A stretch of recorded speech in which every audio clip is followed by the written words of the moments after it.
Try new rule smartphone के इस युग में दो सिम कार्ड का उपयोग एक आम प्रथा बन गई है। आज के समय में अधिकतर लोग अपने मोबाइल फोन में प्राइमरी और सेकेंडरी सिम का उपयोग करते हैं। प्राइमरी सिम का उपयोग अक्सर नियमित कॉल, डेटा और अन्य सेवाओं के लिए किया जाता है, जबकि सेकेंडरी सिम अक्सर बैकअप या विशेष उद्देश्यों के लिए रखी जाती है। लेकिन इन सेकेंडरी सिम कार्ड को एक्टिव रखने के लिए नियमित रूप से रिचार्ज कराना एक बड़ी समस्या और आर्थिक बोझ बन गया था। भारतीय दूरसंचार नियामक प्राधिकरण ट्राई ने इस समस्या को ध्यान में रखते हुए हाल ही में कुछ महत्वपूर्ण नियम पेश किए हैं, जो सेकेंडरी सिम उपयोगकर्ताओं के लिए काफी फायदेमंद साबित होंगे। ट्राई के नए नियमों के अनुसार कोई भी सिम कार्ड यदि 90 दिनों तक निष्क्रिय रहता है, यानी उससे कोई आउटगोइंग या इनकमिंग कॉल, मैसेज या डेटा उपयोग नहीं किया जाता है, तो उसे डीएक्टिवेट माना जाएगा। हालांकि ट्राई ने ये सुनिश्चित किया है कि उपयोगकर्ताओं को सिम को फिर से एक्टिव करने के लिए पर्याप्त समय मिले। सिम कार्ड को पूरी तरह से डीएक्टिवेट करने से पहले टेलीकॉम कंपनियां उपयोगकर्ताओं को 20 दिनों का अतिरिक्त समय देंगी। इस अवधि के दौरान यूजर अपने सिम को रिचार्ज करके उसे फिर से सक्रिय कर सकते हैं। एक और महत्वपूर्ण प्रावधान यह है कि यदि सिम कार्ड में कुछ बैलेंस शेष है, तो टेलीकॉम कंपनी उस सिम से 30 दिनों के लिए 20 रुपये काटकर उसे सक्रिय रख सकती है।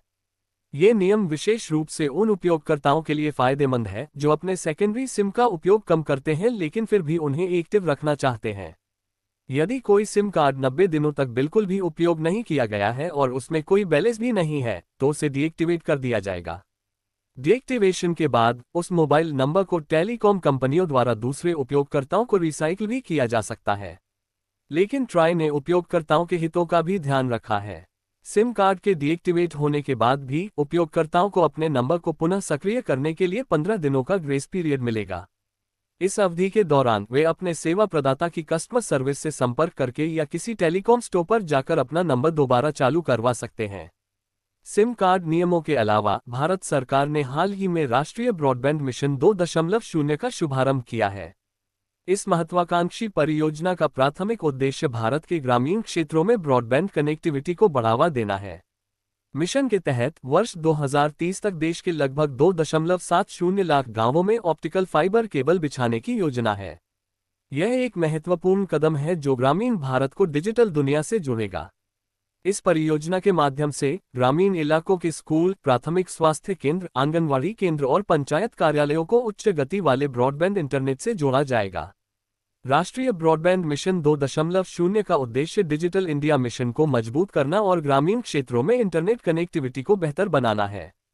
इससे ई-शिक्षा, टेलीमेडिसिन, ई-गवर्नेंस और ई-कॉमर्स जैसी डिजिटल सेवाओं तक ग्रामीण आबादी की पहुंच बढ़ेगी।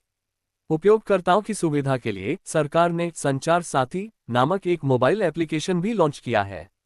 यह ऐप उपयोगकर्ताओं को उनके सिम कार्ड और मोबाइल नंबर से संबंधित महत्वपूर्ण जानकारी प्रदान करता है।